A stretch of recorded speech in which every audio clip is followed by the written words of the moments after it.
Good Friday morning, South Carolina weather watchers. I'm your meteorologist, Joseph Peterson, and let's go ahead and talk about the weather for your Friday. Starting off, what is currently going on right now throughout the entire state of South Carolina? Well, we do have a storm right now going on down here near Pinewood, Paxville, just to the north and west of Manning right now, with 55-mile-per-hour winds and a quarter of an inch in diameter hail over here inside of, again, this area of South Carolina, just to the west and of Manning, Somerton, to the north of Somerton, north of Ellery, south or east of St. Matthews as well. And again, 55 mile per hour winds kind of moving towards that general vicinity of Sumter. But we do have some shower activity kind of going on still in Utahville, near Santee, near Ellery, and these all could be thunderstorms.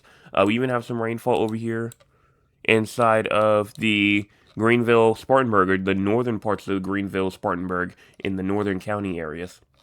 Now, what's going on in terms of the entire U.S.? We do have some rainfall going on and some storms in Oklahoma. Have some rainfall over there in the New England area as well as Florida. Have some rainfall from Montana, Wyoming, Nevada, and then also inside of areas like New Mexico, Arizona, and also over there in Utah. Now, what about cloud cover? Cloud cover wise, we're seeing some in the upstate, Midlands, Low Country, Grand Strand. Doesn't matter. Everybody is receiving some sort of cloud cover activity, even though there are some clear spots. And if we want to take a look at them clear spots on for the future, pushing this forward, we get to around 10 a.m. here, moving all the way into 1 p.m. And as we just go forward into the afternoon more and more, cloud cover activity does seem to try and go on and make itself more known, even as we move here to 11 p.m. and 12 o'clock in the morning. Look at how cloudy it is by 12 a.m. So cloud cover definitely will grow as we progress into the night.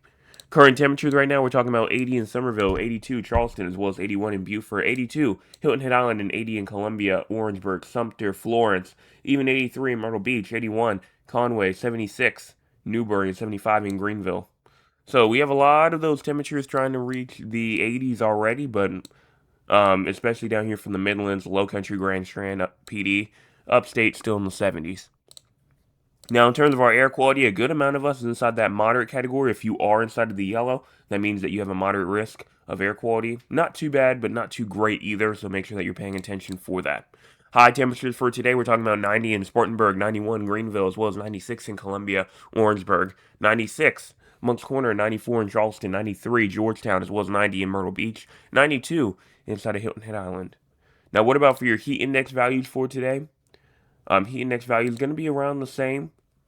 Going to be around the same here. Not going to see too much of anything different except for, some areas in the upstate maybe not reaching 100 degrees or so. But you see Charleston's at 110 still, Hilton Island's at 105, Myrtle Beach at 103. So it's still going to be hot. Still going to be hot 100%, especially for those coastal areas. Now, winds for today as well could be up to around 3 to 5 miles per hour in the inland areas, maybe a little bit more. Coastal areas could be from around 10 to 15 miles per hour. And then those wind gusts could be all the way from around 10 miles an hour all the way up to around 20 miles per hour for today. Rainfall wise, we can see a lot of rainfall over the next 24 hours.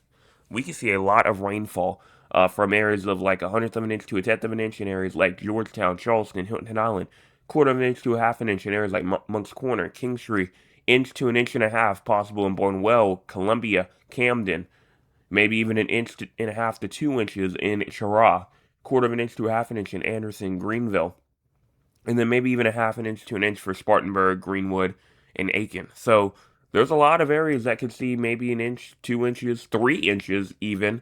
It's possible. It's definitely possible. And with flash flooding, it can get even more than that in some areas. Crazy score right now, we're at a 13. Calm category. Heat advisory is in effect. So, and also we have, well, heat advisory is not in effect yet. I don't think the heat advisory is in effect yet. But when it is, the score will obviously go up. But then also, when it has to do with the special weather statement that's also currently going on right now, that also is kind of causing that score to go up. So we're at a 13 right now.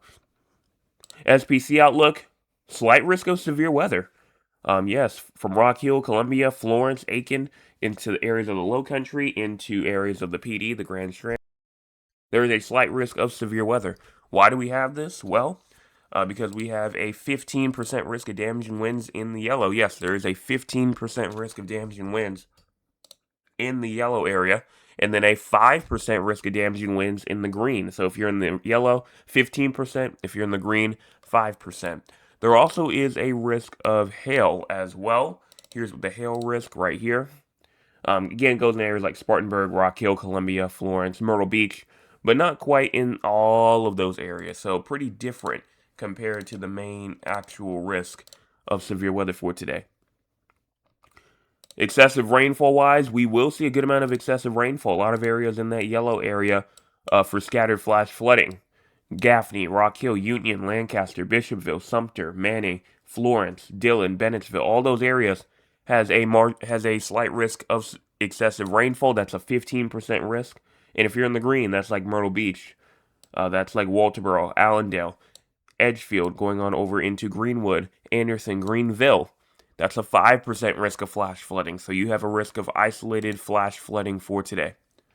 So let's go on now and take a look at the models. We're going to start off here at the 8 o'clock in the morning time frame here. As we push this forward all the way to 10 a.m., 11 a.m., 12 o'clock p.m., showers, are going on.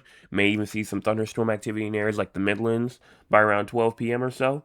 And then as you go over to around 1 p.m., all the way over to around 2 and 3 p.m., look at all this shower and storm activity that we have from areas of the Midlands to areas of the southern upstate to even the PD areas by 3 p.m.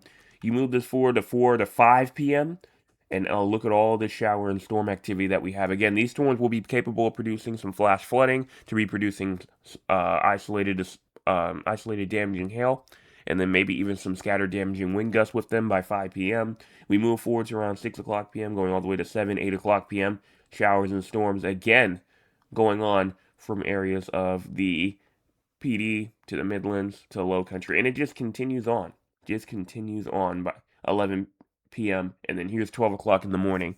Still seeing shower and storm activity. So we're not going to be done with shower and storm activity. Once we hit 12 a.m., this activity will go on into the nighttime hours here and produce a good amount of rainfall and potential flash flooding, which is why you see some areas that could receive up to 5 inches of rainfall according to the HRRR, but also realize that some areas may not see a drop of rainfall. That's a possibility. For the National Hurricane Center, we talked about this area up here in the northeastern Atlantic. That may be something that Europe may have to watch out for, but nothing for the U.S. We have this new area, though, over here, disturbance 2. Weak area of low pressure located over the central subtropical Atlantic. A few hundred miles east-southeast of Bermuda is producing an area of disorganized showers and storms. Development of the system, if any, is expected to be slow to occur, while it drifts west-southwest through Sunday and then returns northward early next week.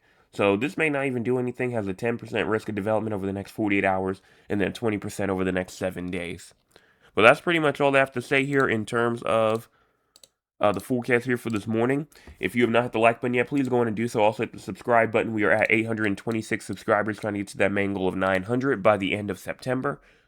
And then also trying to get to 1,000 by the end of the year. So please make sure that you go on and hit that like button, hit that subscribe button, and then also make sure that you go on and hit the share button, share with your friends, family members, acquaintances, people that you don't talk to regularly, because it's free and it always will be. I'll be back maybe tonight. Again, I said there's a chance that I may not be here tonight, 8 o'clock p.m. And if it's not tonight, then I'll be back tomorrow for your Saturday morning and then Saturday evening forecast update if all goes to plan.